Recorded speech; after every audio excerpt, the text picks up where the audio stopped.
All right, guys. Hey, glad you're here. Todd Zapolsky with Strong Like David, and we have a very interesting Zoom set up for us. A good buddy of mine who, in a small group of men known as F3, goes as Wise Guy, and if you know him well, you'd understand that.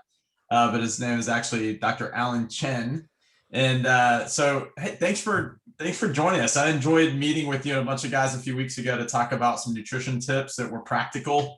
I know you're kind of a performance beast physically, and also when it comes to how you feel your body. And you could probably do a 20-part series on nutrition. But one of the things we want to give guys is practical things they could do to kind of get going. We'll probably cover some of that during our time together. But Alan, I wanted to see if you could just talk to us a little bit about some of your life experiences with fitness and nutrition, and kind of you had to find stuff that worked for you, right? The sitting cookie cutter. And I think people's bodies respond differently to different routines: rest, physical fitness, nutrition, and you kind of found a groove that works. So how's that rolling for you? Well, I feel like you asked a bunch of questions to start with, but that's okay. Yeah. I'll just quickly introduce myself for those who haven't don't know who I am. So I'm actually a pediatric radiologist by trade. That's my main job, and I work in Tallahassee, Memorial mostly, and with Radiology Associates. But kind of like how college works. This is sort of like my minor. It's been very interesting to me, not just because from my own personal life, where I do a lot of endurance events and all that stuff. If you name it, Spartans, Go Rucks, Tough Mudders, Savage Races, anything that I get my hands on, really. I got a picture ready already. Just to embarrass you. Yeah, so I saw you out there doing some extreme. Yeah, I get dirty as much as I possibly can. So, I mean, I'm probably exposed to a lot of diseases already. So just by those things in general. But it's so basically, men's nutrition, and then also ultimately, optimization has become an interest of mine. So that's not just nutrition, but exercise physiology, and basically just having the using your body to the best to the highest, to its fullest, and to use it to its maximum potential. Because we only get one body, we only get one life, and it's what God gave us. So we have to, we got to use it as best as we possibly can, while we still got it, and while we're still around. So all in all, that's kind of how this became a side interest of mine. And so one of the things that I will just kind of put as a disclaimer is that anything that has to do with prescriptions, I'm not going to talk about today. It's going to be pretty basic talk, and then in the future we'll discuss some other more complex topics. But for the purposes of this is going to be fairly basic, to get you all started, especially if you're just kind of starting out trying to find your way through this. When we go down the rabbit hole, you'll see that nutrition is just it's a lot of science combined into one, and it can be very hard to navigate. So I'll try to keep it as basic as possible, to at least to start, and just kind of give you just generalized tips and ways to start, at least being more aware of what you're eating, what you're putting in your body. And then we'll sort of branch out from there. Yeah, and Alan, I'm glad you mentioned that, because we always remind guys, of course, at F3 and then also in Strong Like David, that their body and how they perform physically is something they need to be in tune with, and so they need to consult with their physician. They need to understand what their body is capable of, and so we tend to have more of conversations here and share our experiences. But yeah, they're not prescriptive, so we're not telling anybody to go out and fast for 24 hours. We'll just talk about how some of those things can be effective and how you should explore them. So what are some things that you would recommend to a novice? I mean, a lot of us you see the guys at F3, they're like me. I mean, we're raising families, we're running companies, we're traveling, we're on the road. Sometimes our schedules are disrupted by kids and life and work. And so, what are some things that guys could take away as they begin and they think about, rather than eating, they think about fueling their body for performance, either extreme performance like you do, and that's at another level, But for those of us that are going to wake up in PT in the morning, go to F3 or do a strong like David workout, hey, if you want to lose some weight, if you want to become stronger, here's some things you should know. What are some beginner tips for us? So to start out with, you kind of alluded to this before, nutrition, exercise regimen and all that. It's all a personal thing. So you have to figure out, I think you probably alluded to this a bunch of times with Strong Like David, is what's your why? Why do you want to do this? Do you want to set a good example for your kids? Do you want to, or prove something to yourself or whatnot, or you just want to feel better, have less chronic disease? Find your why. That's probably going to guide you as to what's the best path for you is going to end up being. So that's really important, and that's probably and actually that's probably where a lot of people struggle, is they don't actually have that purpose as to why they're doing these things, and then once you fall off the bandwagon, you fall off permanently. So that's going to be the number one. That my number one tip is just start out, just like think about, sit down and just think about, if you want to make a change, well, what's the purpose? Because you need that to kind of keep you going. Because I always think of nutrition and just just in general, a healthy lifestyle as it's a lifestyle choice. It's not a fad diet where you're gonna do this for like a month and then just to get ready for beach season. This is for the rest of your life kind of deal. Those are the diets that will stick with you and also give you the best bang for your buck. So that's where you kind of have to, where you have to think about those major things. Awesome. So what, if you're going to share a couple tips with guys today, or if there's some points that you wanted people to begin to consider, what if let's pick off one of those. So let's see here. I guess the majority of Americans, probably the number one thing that they're thinking about is weight loss. And there's obviously a lot of benefits to weight loss.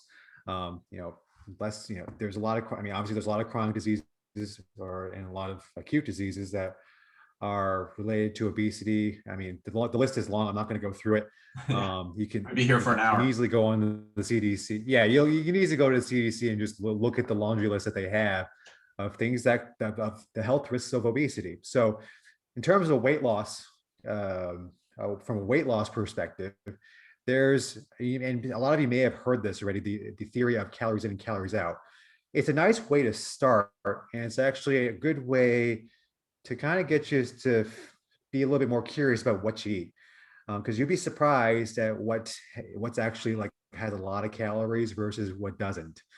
And that it might surprise you once you start looking at the labels, and not just the actual, like when you look at a nutrition label, it's not just the top number that says calories. Don't forget to look at the serving size, because a bag of trail mix could have 8 serving sizes of 410 calories. So it's 410 times 8. If you eat the whole bag, it's about 3,200-ish calories. So those are just things just to think about at the very least when you're looking at foods, when you're going to the grocery store and looking through through the aisles and seeing what you want to get. And the calories in, calories out is a very, very basic thing. There's obviously other nuances, because there's a difference between 2,000 calories of a chocolate bar, like a Hershey's bars of 2,000 calories, versus 2,000 calories of a salad and vegetables. So there's a huge difference between the two, but it's a good place to start. All right. And just as a point of reference for people, because it's one of those things you probably learned in high school or college, but a calorie is a unit of energy. So it's not like a carbohydrate or a sugar or a fat in your bloodstream, but it kind of takes the food and says, when you consume this amount, that's why you look at the serving size, you're receiving this many units of energy. And presumably we're supposed to burn energy, right? So if you think of it as putting fuel in your tank, if you take in 1,500 calories and then do exercise and it says I burnt 1,500 calories, you fueled yourself and you burn it. So there's nothing left. But I think many of us eat, and I don't even know, 4,000 calories, or something absurd. That's a lot. But we take in far more calories than our exercise ever burns, right? So then that's where you get into that obesity environment. We start to store out it. I don't really understand at that point, but then we start to put it away, right? For winter. That's our fat coat. Correct. So if you do it one time, it's not the end of the world. But this, we're talking years of this. And sometimes it just like, I'll give you a quick example. Peanut butter is a big thing that like, it's good for you, but it's got a lot of calories in it. And then I've seen people like take scoops of it, at a time, and like it's nothing. Like it's almost like ice cream, but it's a lot of calories. So it's just something to be careful with, and and also get you started as to just pay attention a little bit more to what's in everything. Yeah. Well, and I'm glad you mentioned that about getting you started paying attention, because my wife, like probably most of our wives or your future wife, are so far ahead of us in these categories, right? They just get things. And she does these really complex diets where she takes like this kind of fat, but that kind of fat cancels it out, and ketos are this. And you need a degree to understand the diet. So that's why a lot of guys just never even get out of the starting blocks, because it's so much information. But as you start this journey, if you say, I'm going to pay attention to calories and serving size, how does that affect my body? That's easy to understand, easy to read. Mhm. Right. And then you can always branch out from there. And you could be that person that likes to track that. I mean, I'm not that person, but Mhm. I like to keep things a little simpler than that. But you could be that person that loves to do that and be successful with it. So if that works for you, that by all means do it. Um, and it sounds like it's pretty it's pretty safe. So yeah, if MyFitnessPal is a great app. I think I don't use it personally, but I know a lot of people that use it. And I think what you can do is either take a picture of the label or take a picture of the actual food, and it actually can estimate how many macros it all has, and all that, and Yeah. all that good stuff that you can track and what you eat. So there's plenty of I mean, we live in such a technological age that there's an app for everything. So Mhm. the tools are out there. You just gotta kind of know how to use them. Yeah. Awesome. So paying attention to those calories, and one more note on that, it was interesting when you mentioned the peanut butter. I can't tell you the number of guys I speak with that are consuming something they believe to be healthy, right? They're like, what? I Mhm. stopped eating candy bars. I'm eating peanut butter and this and that. But what they don't understand is the amount of sugar in some peanut butter. Well, sadly, most peanut butters, or even sugar everywhere. It's in our ketchup, it's in our peanut butter.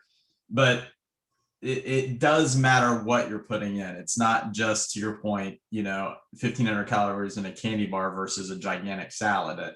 They contribute to your body in very different ways. So calorie is one component. What might be another component you'd want guys to think about as far as paying attention? You kind of got on the sugar speech at our last meeting with the F3 guys. Yeah, I'll talk How about toxic sugar that first. Well, is. let's talk about sugar first. Yeah. Yeah. Let's talk about sugar first. Let's get that out of the way.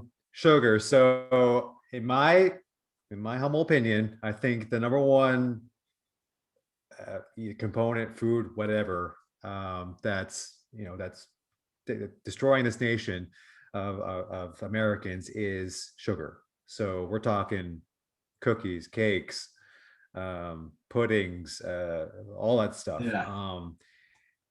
The way, we back in the day, we want, if you remember, and I think they pretty sure they got rid of this already, but remember the food pyramid. Sugar was at the top of the food pyramid, which it should have the least, but they had also they also at the bottom, like the largest portion was carbohydrates, Mhm. which is a form of sugar. But that became all debunked. It's basically because it's the way that your body metabolizes it. Now, this is not going to be a biochemistry lecture, but but basically any unused sugar slash carbohydrates that gets that gets unused, excuse me, gets stored as fat. So if you're not actively exercising, and it's not that's what's going to happen. Mhm. Um, so in sugar in general, that sort of accelerates that process. Okay. And there's a lot of other studies, just to kind of breeze over this topic, but there's a lot of other studies that leading to excess amounts of sugar that are destroying gut flora, meaning gut bacteria that you should have. That's healthy bacteria that's sort of protecting your gut. It's having a detrimental effect on that. So there's a lot of GI issues that happen as a result, and amongst all the and then not to mention diabetes, insulin, resistance, and all sorts of other things. Um, I will give you one silver lining on this is there are a couple of uses for sugar. So the one would be the ultra marathon type, which on like a very small population, small percentage of the population is that is an instance where you know you're going to burn off right away. So that's the one use for it that at least I use. Mhm. Um, and then the other one, which is kind of like a side note, if you ever pay attention to weightlifting championships, like a Mhm. lot of times, right before a really heavy lift, the competitor will actually down like a chocolate bar right beforehand, so they can get that extra oomph on the lift, so they can make it. Right. That's been done. I've seen that done a lot. So, at any rate, but just in general, keep it to a minimum. Look at actually the label because you'll be surprised what actually gets injected with sugar. So I would include in that topic sauces. So barbecue sauce, I believe, is ketchup and sugar. To be honest, I think that's like the basic ingredients. To be honest with you, um, sauce is a big one. You'd be surprised. That has a lot. There's a smoothie mix at Costco, I think, that's got the acai stuff. But if you look at the actual label, it says they add additional 48 grams of sugar to it, which is not, it's good to have some of the fruit sugars. That's okay. It's actually in a pretty low amount. But when they add more sugar to make it taste better, that's different. Yeah. And the other thing is that you'd be surprised at like how much a lot of, I mean, not to go against what restaurants do, but they do enhance flavors in certain ways, especially especially using some degree of sugar, Mhm. just as it makes it taste better, so that you come back. So be careful of that. I don't eat out a whole lot for that reason because I kind of you may think you know what they're putting in your food, but you kind of don't sometimes. So Mhm.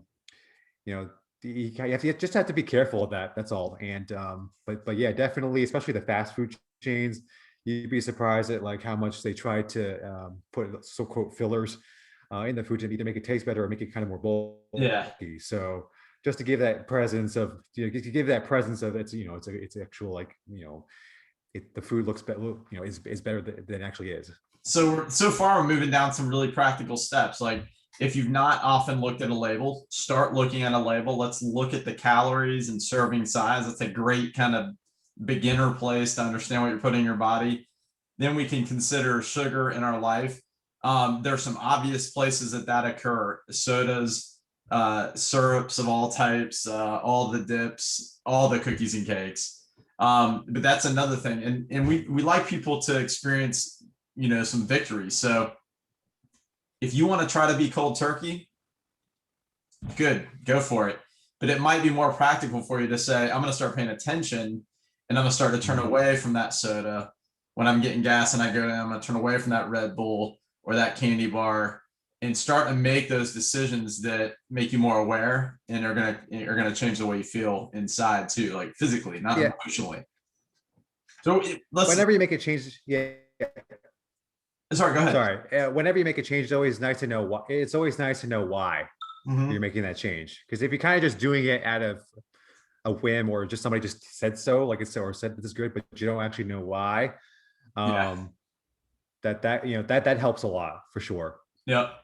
And you can just go to YouTube and look at the effects of sugar. I mean, there are many things that with regard to fatigue and sluggishness and mental alertness. I mean, when you are preparing for battle and trying to go out and perform, you want to optimize that performance. So why would you put something in it to give you a little stimulation, but then really drag your system down as it tries to get rid of those toxins? So let's pick something else up, Alan. What else would you say, as a beginner, if you were trying to help a guy that's not an extreme athlete start to move forward? Let's start with just diets in general. I mean, we've Yeah. all heard South Beach, Atkins, ketogenic diet is the big one right now. That's Mhm. very popular. Um, I, I hate using the word diet mainly because it it's got a connotation that it's like this like fad thing that you're gonna do for like a couple of months to get like I said before, to get ready for beach season. Um, and oftentimes once you get off the diet, then you gain all the weight back or you get unhealthy again. Right. Um, Now, here's the thing with diets, though. The good thing about diets is that they usually work. But the question is, can you sustain it? That's the question. And it depends on you really. It depends on your lifestyle, like how if you can maintain the needs that the diet has for it to work, and so on and so forth. So real quick, I'll breeze through the ketogenic diet. This is and actually I'm a fan of the ketogenic diet. It's just that I don't use it for a lot of reasons because it can be very, very delicate at times. Um, for those of you who don't know what the ketogenic diet is, it's a low carb, high fat diet, not a high protein diet. It's a high fat diet. And the whole premise is to have basically you're trying to get your body to burn off fat rather than to burn off fat. That's their main energy source is fat, Okay. not so much carbs or sugar. So they go through a whole list of like what are the good fats to eat, and basically for all intents and purposes, the fats that you see in like French fries, cookies, crackers, fast foods, margarine. I don't know if they even make margarine anymore. Those are the ones you avoid. But but other fats like in avocados, cheeses, animal fats for the most are okay. Okay. Um, so basically, it's basically a meat and vegetables diet for the most part, kind of paleo-like, except Mhm. for the fact that it's just extremely low carb, and you have to be in the state of ketosis to be able to get there. Oftentimes, people get the keto flu, which you can be kind of like you get flu-like symptoms once you get into ketosis, which is very unpleasant for people. But once you get through that, though, then you're in ketosis, and it kind of you sort of coast after that. But there's a lot of things in this diet though that can get you off of it, and very, very easily if you're not paying attention to it. That's why I don't. This is why I'm not sold. At least I'm not doing the ketogenic diet, is because there's so many things that can get you off of ketosis, and that you don't even know what's happening. So like that the one packet of barbecue sauce can get you out of ketosis. So that's why I mentioned it's a very delicate diet. Well, and I because will. real quick on that, for those who don't totally understand, because you're working to a state of ketosis and it's a process, and you may experience that discomfort and you want to stay in that state, you don't want to participate in a program that's so easy to trip out of it, right? It's like that circuit breaker that just Right. in a circuit it keeps breaking. It's like, damn it, I got to reset back, and that's a whole process. So it's Mhm. complicated. And for busy men and busy lives, chasing kids and taking care of families and running businesses, it could be pretty easy. And then you're ineffective and you get discouraged. And I've tried it, and it works. Like again, like I wouldn't like it if it didn't work, but it does work. But that's the issue that I ran into, is that I found too many ways that I can easily get off ketosis, then I'm like, oh well, that's it. That's that. So and then you have to go through the whole process again to get yourself back into it. So Yeah, it can be kind of taxing in that regard. So I will tell you what I do is intermittent fasting, aka time restricted eating. So that's what I basically, wanted to talk about there. That this is very, right, I think this sounds very achievable for guys. So, the first two steps we talked about, yeah. thinking about it, and then this is something they could do. Right. So intermittent fasting, the basic premise is that you're going through a long period of time where you're fasting, and then you have a smaller eating window, feasting window for that matter. The calories should stay the same. So it's not like you can have two Thanksgiving dinners in that 4 hour period and then be okay. The calories still are play. The stuff, what you eat is still at play here. That's all in play. It's not like you can eat whatever you want in that 4 hour period, or whatever feasting window you pick. The feasting window and then fast for the rest of the time. That's not going to work either. But the whole premise is that you can only have water. There's been a discussion about black coffee with no sugar or cream added to it. I'm the anti on that one because it does activate in the liver. But this is another topic for later. Um, but anyway, basically, you can only have water during the fasting period. So the absolute maximum feasting window, so when you can eat, would be a period of 8 hours, and then that would mean a 16-hour fast. Some people, I do on most days 4 and 20, so 4 hours to eat and then 20 to fast. Again, And it's I got it to work for me. I was, yeah. hey, and so let's We can break. go through like extreme stuff that I do later Yeah, on, but that would be a very interesting other little interview. However, if you start thinking about what that means, if you did the 14 and 8, that basically one way to operate that to make this practical is you'd wake up 16 and and 8. you Sorry. would not eat till, yeah, you would not Two eat meals a day. until, yeah, 2 meals a day. That's a great way to think about it. Or you're not going to eat Yeah. till lunch. You're not going to eat after 8 p.m. So you can have the proper calorie intake. You're not going nuts. Your regular eating life, but it only happens in that window. And then after 8 p.m., you do not eat until noon the next day. And that would give you your 16, what's that? 16. Yeah, 16 hours. So It's a, in you most of that you're asleep. So that's yeah, when I started out doing this, yeah, correct.